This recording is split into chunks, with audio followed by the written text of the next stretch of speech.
चा जन्म निर्माण में चा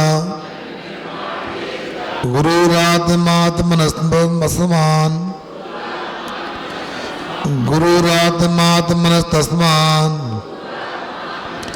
नान्यस्ति परमार्थता नान्यस्ति परमार्थता नैत्यात्मान मनात्मैवे जन्म निर्माण में विचा गुरुरात्मात्मनस्तस्मान नान्यस्ति परमार्थता। पढ़ो।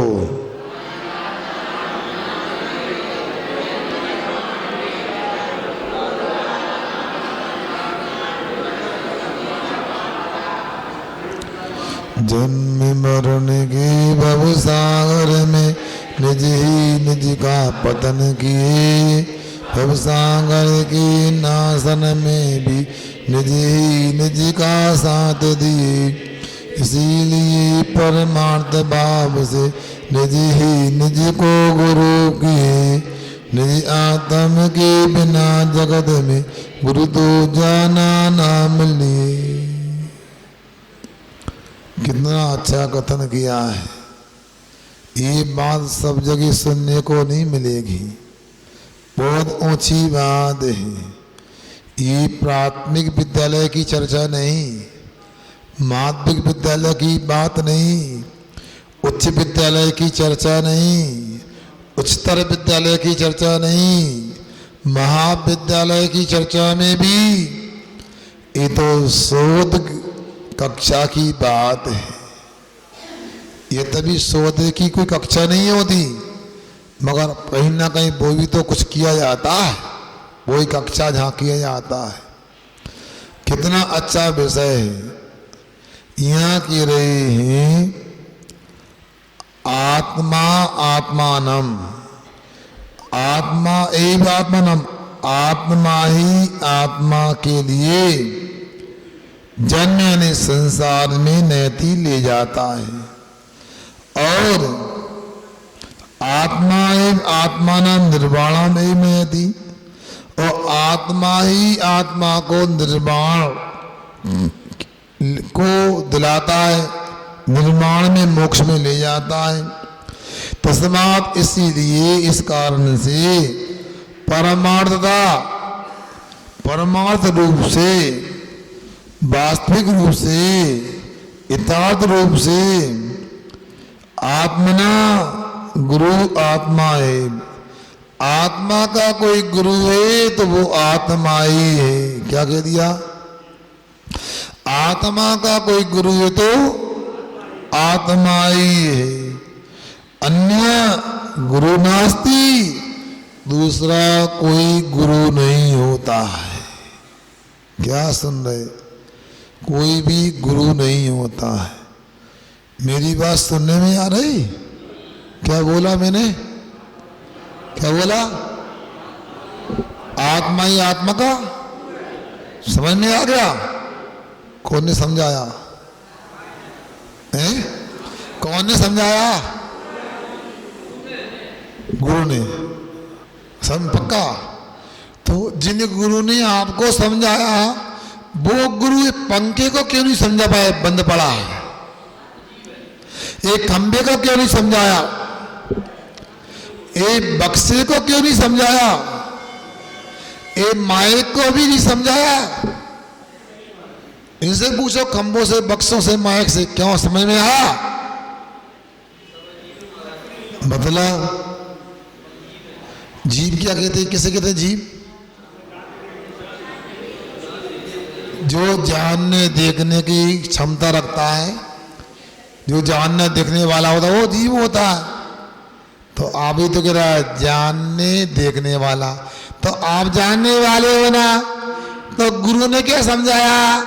आपकी आत्मा जानने वाला है, जान गया, समझने वाला समझ गया। यही तो यहाँ कह रहे हैं। और गुरु ने खंबे को क्यों नहीं समझाया? पंखे को क्यों नहीं समझाया? क्योंकि पंखा खंबा जानने देखने समझने वाला नहीं है। इसलिए असली गुरु तो आत्मा का आत्मा ही है, मगर ये निश्चय की बात है, व्यवहार की बात नहीं, ये कहने की बात नहीं, ये तो समझने की, अंदर में मानने की बात है। परीक्षा हो गई, पेपर के प्रथम पृष्ठ पर बड़ा फोटो आ गया, क्योंकि उन्होंने भारतवर्ष में प्रथम स्थान प्राप्त किया है। पत्रकार जी आ गए, क्या माइक लगा दिया, भाई साहब आपकी सफलता का श्रेय किसको देना चाहते हैं? क्या बोलोगे? बोलो ना कचू, क्या है? गुरु को, माता पिता को, ये बोलते ना, मैं अपनी सफलता का श्रेय अपने माता पिता को देना चाहता हूं, जिन्होंने मुझे प्रेरणा दी इस काम करने के लिए। अपने कक्षा के शिक्षक महोदय को भी श्रेय देना चाहता हूं, जिन्होंने समय समय पर मुझे ये समझ दी थी। अच्छा,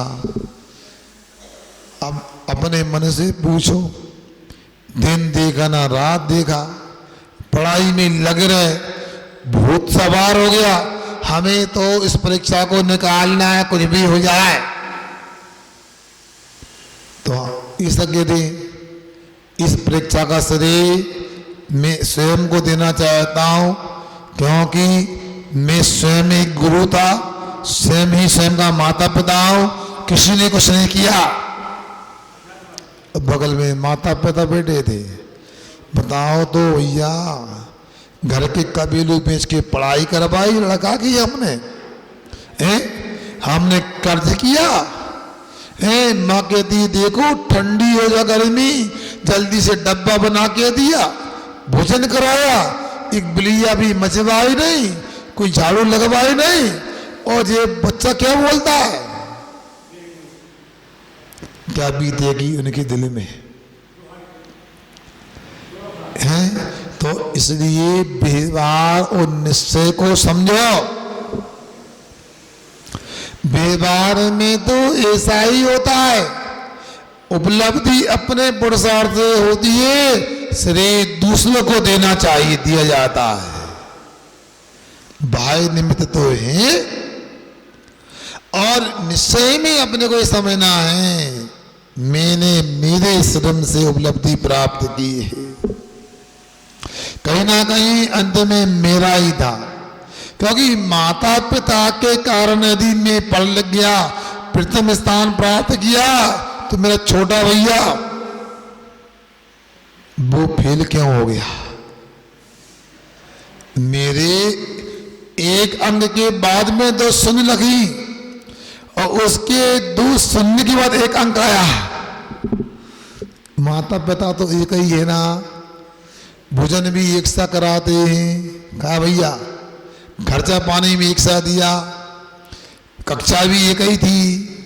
फिर इससे सिद्ध होता है आत्मा ही आत्मा का गुरु है।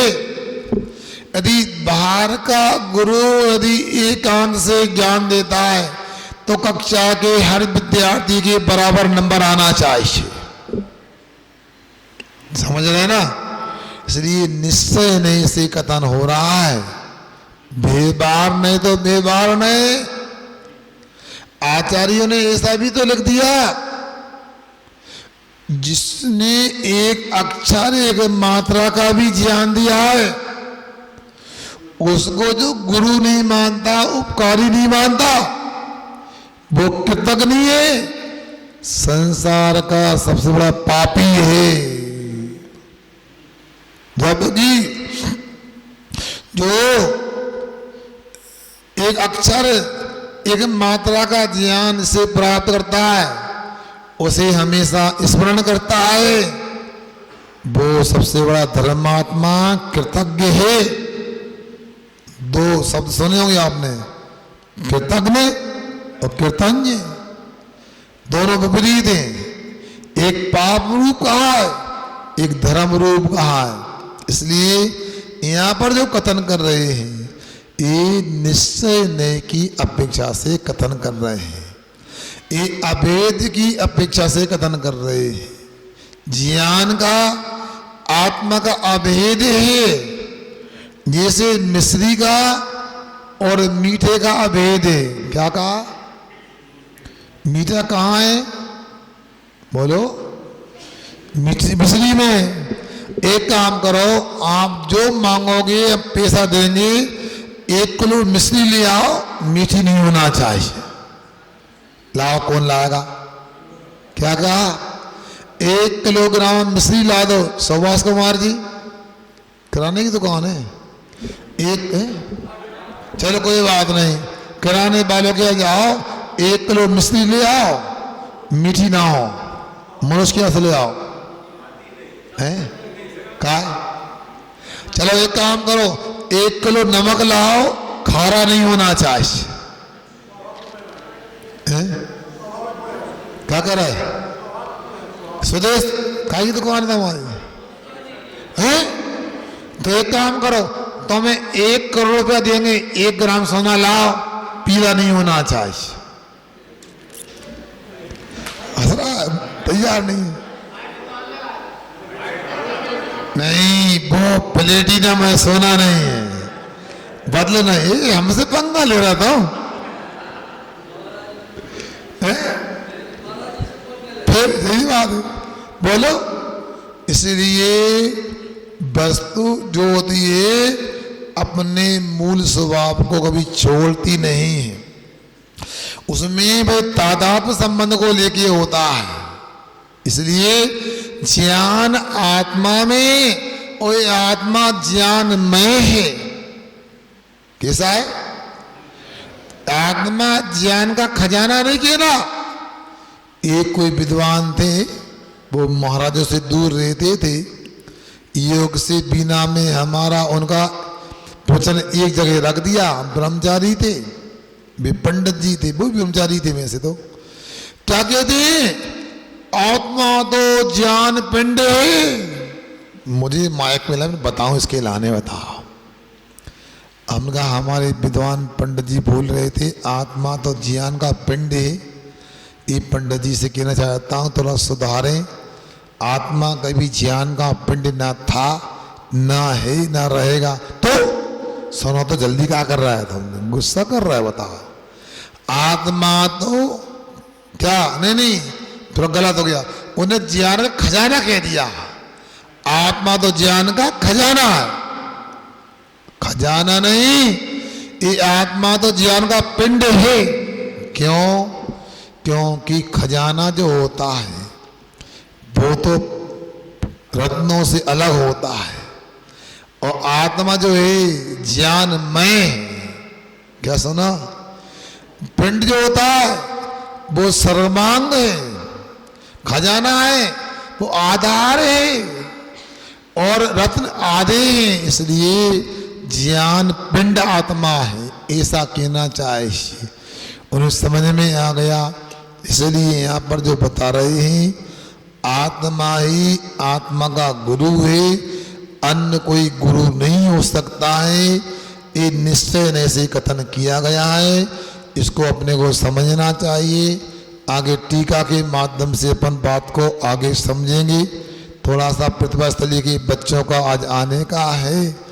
यदि उनको आगे निकलना होगा तो हम विलम्ब हो गया तो ठीक नहीं लगेगा।